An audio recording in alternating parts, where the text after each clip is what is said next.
Pernah ngerasa nggak sih ada satu perjalanan yang rasanya beda aja gitu? Yang benar-benar ngubah cara kita mandang sesuatu? Nah, hari ini kita bakal ngikutin kisah satu keluarga yang lagi mudik. Tapi ini bukan sekedar perjalanan pulang biasa loh.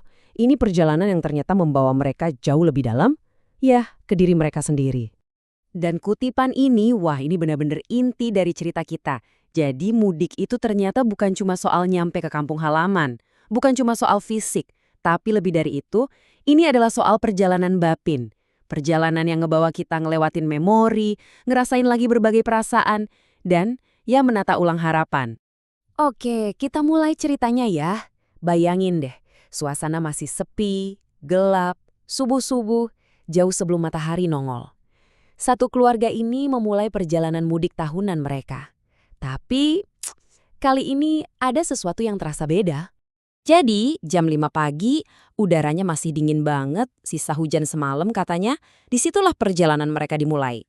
Rutenya, dari rumah, terus ke stasiun Gede Bage, sampai akhirnya kereta pertama mereka berangkat. Nah, ini dia nih, awal dari petualangan panjang mereka di atas rel kereta. Pertanyaannya, kenapa harus kereta api? Kan banyak pilihan lain. Kenapa nggak pakai mobil aja misalnya? Ternyata, pilihan ini bukan sekedar milih kendaraan loh. Ini jadi kunci dari keseluruhan cerita mereka. Emangnya, apa sih yang bikin kereta jadi begitu spesial buat mereka? Dan alasannya, jujur ini nyentuh banget. Ternyata ini bukan cuma soal biar gak macet. Bukan, ini lebih dalam dari itu. Ini soal cinta. Jadi buat anak mereka yang namanya Aa Akil, naik kereta itu artinya bebas dari mabuk perjalanan yang selama ini nyiksa dia. Jadi ya, perjalanan ini intinya demi kebahagiaan dan kenyamanan si anak. Oke, sekarang coba deh kita lihat perjalanan ini dari kacamata yang beda.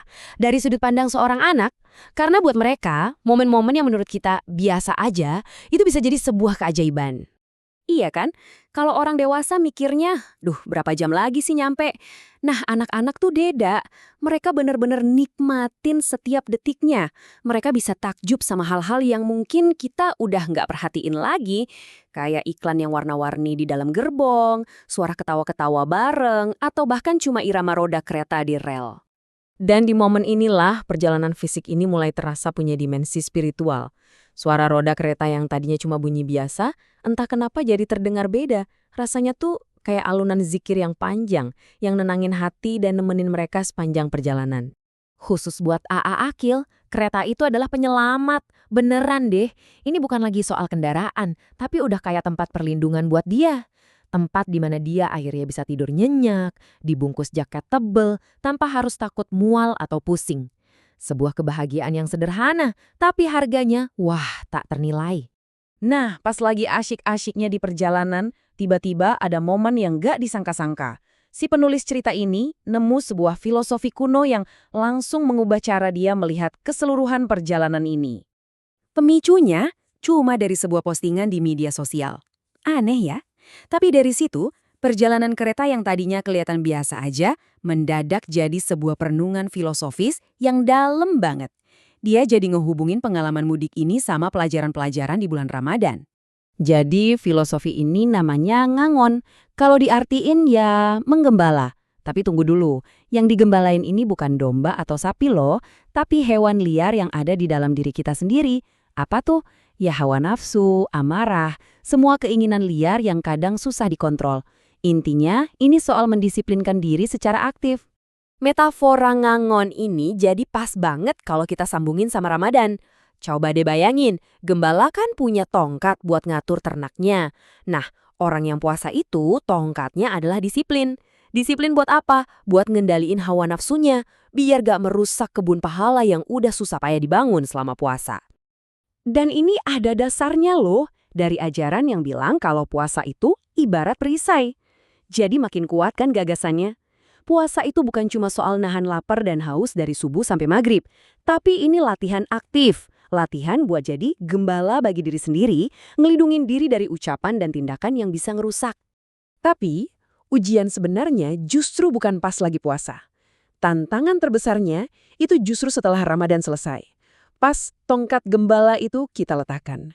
Pertanyaannya, disiplin yang udah kita latih sebulan penuh ini bakal lanjut terus atau hilang gitu aja? Nah, di situ tantangannya.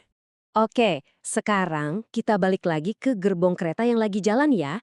Karena di sanalah filosofi ngangon ini jadi terasa nyata banget, bukan cuma teori. Dan ternyata, semua yang terjadi di kereta itu seolah-olah jadi cerminan dari filosofi ngangon tadi. Suara rel yang ritmis dan stabil itu kayak ngajarin kita soal sabar. Pemandangan di luar jendela yang terus ganti, itu ngingatin kita kalau hidup ini cuma sementara. Dan setiap kali kereta berhenti di stasiun, itu adalah momen buat kita jeda sejenak, buat refleksi.